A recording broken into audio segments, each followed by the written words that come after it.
Meron tayong tutorial ngayon mga master. Ito yung tinatawag na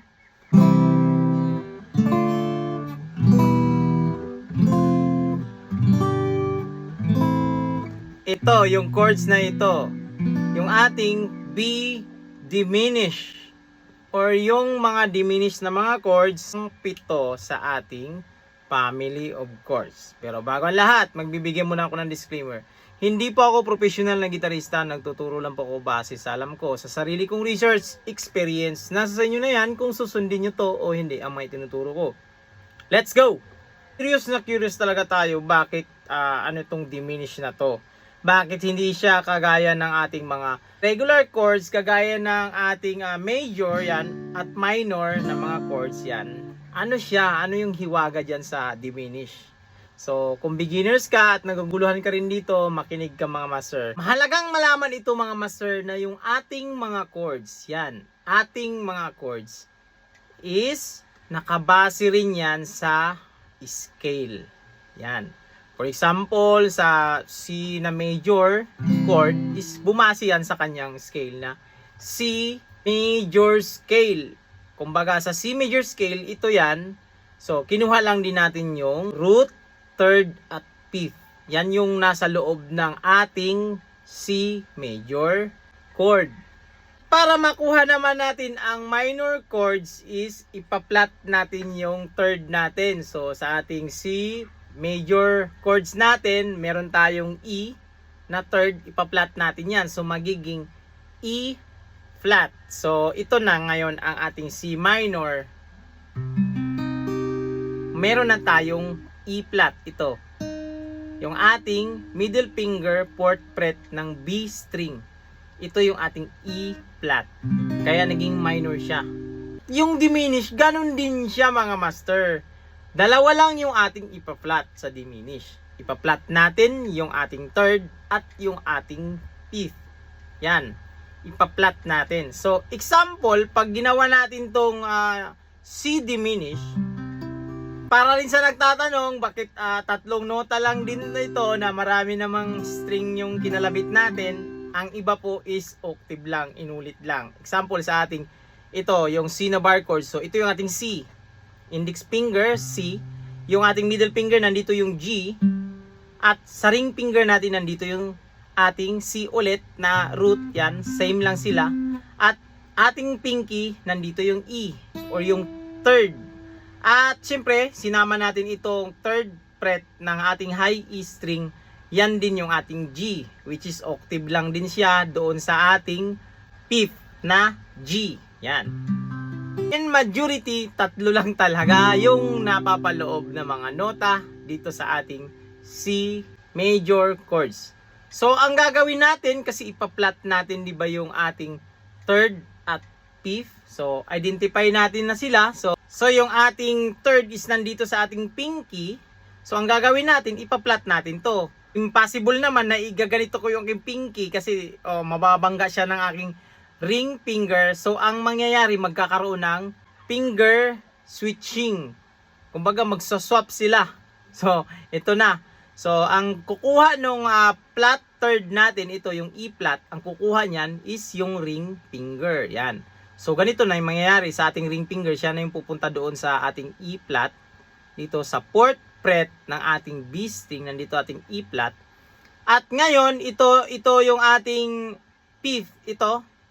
Yan, ating middle finger is iusod lang din natin siya. Kasi ito yung G, fifth.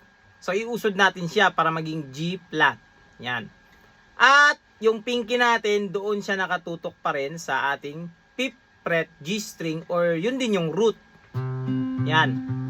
At ang gagawin natin sa ating high E, so impossible na kasi kulang na yung ating mga daliri, hindi natin siya i-play.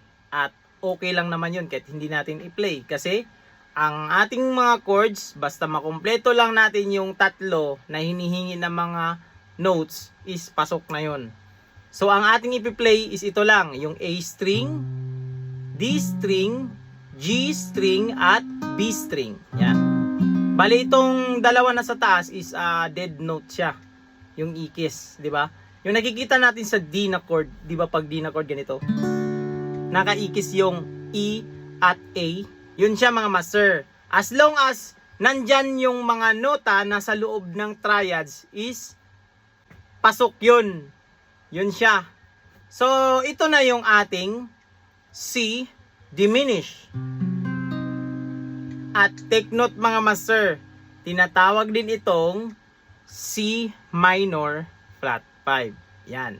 Bakit tinawag ng C minor flat 5? Kasi yun din yun. Same lang kumbaga sila. Kasi yung ating C minor, kung napapansin mo, di ba C minor, nandito na yung ating E flat. Yan. Pag ipa-flat natin yung kanyang fifth, which is yung G, yan, iatras yung ating C diminished, also known C minor flat 5. Yan. Baka kasi makakita kayo ng ganyang chords eh. Kasi sa ating Nashville system nakalagay lang kasi C diminished, di ba? At meron ding nakikita natin na C minor flat 5. Ano ba talaga diyan? So pareho lang yan sila mga master. At yun yung iniiwasan natin as beginners. Yan. Hindi natin piniplay kasi hindi naman laging napiplay. Yan. So as beginners, kahit hindi laging napiplay, lagi nating kumpletuhin yung ating family chords. Kasi pag hindi mo kinukumpleto yan o hindi mo sinasanay yung diminish, hindi ka makaka deep dive kumbaga, gusto mo nang mag-progress or laliman mo yung alam mo sa paggigitara. So, magiging hadlang na siya. Yung simpleng chord na yan, yan yung magiging hadlang kasi makukulang. Makukulang yung mga scale. Kasi ito master is base din to sa scale na C major scale. Yung ating C na family chords. Yan, nakabase yan sa C major scale. Yan. C major scale natin, ito yon by nota. Or siya rin yung tinatawag na Do, Re, Mi, Fa, Sol, La, Ti, Do. Yun din siya mga master, ito yung family chords natin. Kinanta natin ang Do, Re, Mi, Fa, Sol, La, Ti, Do per chords. Do, Re, Mi, Fa, Sol, La, Ti, Do. Diba? Kasi nga, meron silang relate. Lahat ng mga notes na nakalagay dito per chords is saklaw ng C major scale. Ito yun siya mga master. Susulat ko dito yung kanyang mga triads. Yung nasa loob na mga nota per chords. So sa ating C, meron tayong C, E, G. Sa ating D minor, kasi ano siya, minor siya, so meron siyang flat yung kanyang third. Kumbaga magiging F na lang siya. Ganon. Kasi ang major niya F sharp ito eh. Ganon din yung ating E minor, so magiging E, G na lang siya, hindi na G sharp kasi sa major niya is G, ito yung kanyang third. So ganitong mangyayari. Sa F, meron tayong F, A, at C. Sa G natin, meron tayong G, B, D. At sa ating A minor naman, so ang mangyayari sa kanyang third, kasi sa major niya is C sharp. Ganyan yung kanyang major. So dahil minor, buburahin na lang natin tong sign na sharp. So ito na yung kanyang triad. At sa ating B diminished is meron tayong B, yung kanyang root, at yung kanyang third, kumbaga sa kanyang major scale is D sharp. So meron tayong flat third, so iatras natin sa D na lang siya. Din yung kanyang fifth is F sharp, so inatras din natin kasi yan yung formula ng ating diminished. Merong root, flat third, at flat fifth. So ito yung kanyang nota na nasa loob ng chords. So kung napapansin nyo ito mga master, ito, kung napapansin nyo, tingnan nyo mabuti yung mga nota. Start tayo dito sa root. Yan. So titignan natin, babasahin natin. C, D, E, F, G, A, B. So nagkakasunod sila. Sa kanilang third, tignan nyo. So merong E, F, G, A, B, C, D. Nagkakasunod din. Naka-alphabetical order din. At pag dito tayo sa fifth, tignan nyo. G, A, B, C, D, E, F. So, alphabetical order din. Kumbaga, pag ipi-play mo ito sa keyboard, lahat ng ito is kulay puti. wala tayong nakitang mga sharp dyan at flat. Kaya pag lahat ng kulay puti, di ba, pag ipi-play lang natin yan, pasok siya sa family chords ng C or any kanta na merong C na chord progression. Basta't ipi-play mo lang lahat ng mga puti, wag mong galawin yung itim sa keyboard nyo, is pasok lahat ng mga nota. Kasi lahat ng nota na to is saklaw ng C major scale. Kaya ito yung kanyang center na scale or center key nila sa lahat is C. Itong mga chords na to. Kaya tinawag siyang family chords. Fit na fit kasi itong mga 7 chords na to. Ngayon, as beginners, kaya lagi kong sinasabi na wag natin itong i-skip yung chords na ito. Kasi magkakaroon ng kulang. Laging kulang kasi wala ito. Which is, hindi kompleto yung ating alphabet. Kasi yung alphabet natin, tandaan nyo, 7 nota.